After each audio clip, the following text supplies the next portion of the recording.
السلام عليكم ورحمة الله تعالى وبركاته. مرحبا بكم في مطبخ ابتسام. اليوم ان شاء الله غادي نحضر معكم هاد الغريبيه ديال الزمان، الغريبيه القديمه ديال الزيت ماشي بالزبده، بطريقه اللي سهله واللي غادي تنجح معك من اول مره. كتجي فنه لا في المذاق ولا في المنظر، كتجي مشققه. غنعطيكم جميع الاسرار ديالها باش تنجح معكم. دوز معكم المكونات. هنايا غادي نحتاج معكم كاس ديال الزيت، بالنسبه للعبارات كاملين بكاس ديال العنبه. غادي نحتاج معكم هنايا كاس ديال السكر كلاصي ما عامرش، يعني كاس العنبه ما تعمروهش بزاف، عملوا غير كاس لارب ديال السكر كلاصي. غادي نعمل معكم شويه ديال القرفه، واحد ساشي ديال فاني اختياري، ما بغيتوش تضيفوه ضيفوا غير القرفه بوحدها، واللي ما كتعجبوش القرفه يمكن لكم تكتفيو غير بالفاني. صافي هنا غادي نضيف معكم شويه ديال الخميره ديال الخبز، حتى هي راه ضروريه صراحه في هذه الغريبيه، اللي كتخليها تجي مشققه بديك الشكل هذاك. غير طبقوها الطريقه هذه راه غادي تنجح معكم. وهنا عندي نص كاس ديال الزنجل اللي حمرته شويه من قبل، يعني صهدته غير على عافيه مهيله. صافي هنايا هاد العبار اللي كنعطيكم راه غادي يعطيكم هاد الكميه اللي غادي نحضر معكم في هاد الفيديو. بالنسبه للدقيق غادي نعمل معكم 3 ديال الكيسان ديال الدقيق. هاد العبر راه نجاح 100%، ما عندكم علاش تزيدوا الدقيق ولا تنقصوا منه، من غير الا بغيتو تعدلوا المقادير مضوبله كتضوبلوا العبارات وصافي.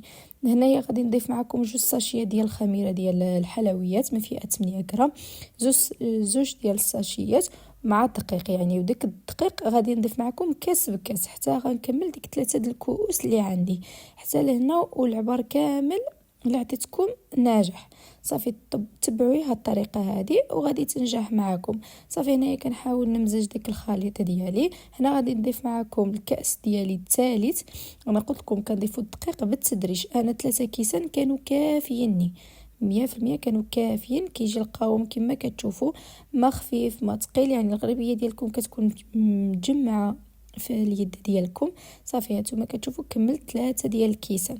صافي هنايا هانتوما شفتوا الغريبيه ديالي، يعني كنحاول نعجنها غير برؤوس الاصابع، دخل فيها ديك الدقيق مزيان.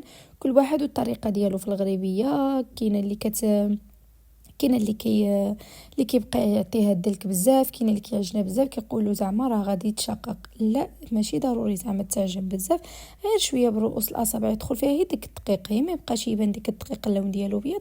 صافي هنايا كنكونوا كملنا الغريبيه ديالنا. ديك الخميره الخبز اللي عملت معكم راه ضروريه، غير عملوها من الضروري، هي اللي كتخليها الصراحه تجي مشققه. وديك الخميره الحلوى هاد العبار هذا كنستخدموا 2 ديال الخمارات، ما تقولوش شي 2 الخمارات راهم كثارين اولا غيجيكم مذاق الخميره فيها، لا راه ما كيجيش باين نهائيا. صافي هنايا هذا هو الخليط ديالنا، كتشوفوا كيفاش الغريبيه ديالنا مجموعه، يعني الخليط ديالنا مجموع ماشي مفرتت. صافي هنايا غادي نضع معكم واحد الصينيه اللي غندخل معكم من الفران. في هذا الاثناء راه انا شاعله الفران من التحت ومن الفوق، كل واحد كيطيب على الطريقه اللي كتناسب الفران ديالو. تقدروا تشعلوا غير من الفوق على واحد النار اللي مجاهده ودخلوها غير تشوفوها تشقه، تشعلوا لها غير من التحت، اولا تقدروا تشعلوا لها بنفس الطريقه ديالي اللي كان عندكم فران ديال الضوء. انا كنشعل من التحت ومن الفوق على درجه 180 درجه، كنخلي الفران يسخن، يعني في هذا الاثناء كيسخن هي كندخل الغربيه ديالي راه كتشقق راسها كيف من التحت كيف من الفوق، يعني كطيب طياب واحد. صافي هنايا كنكور معكم كويرات، يمكن لكم تستخدموا اي حجم بغيتو، كبيره صغيره كيبقى لكم نتوما كيفاش كتحكموا فيها.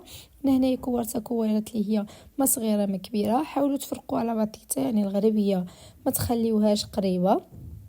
صافي هنايا ديك الكويرات ديالي نتوما كتشوفوا كل كويره كنكورها ما كنبسطش عليها بزاف، يعني غير شويه يعني كنضغط عليها واحد شويه هيدا من الوسط وصافي، يعني ماشي من الجوانب كامله غير شويه من الوسط. كيف كتشوفوا هاد الكميه هادي كتحصل لي على هاد لاطه كامله يعني عامره، كتعطيني هاد الطوا هادي كامله عامره تقريبا شي 22 حبه غير هيدا.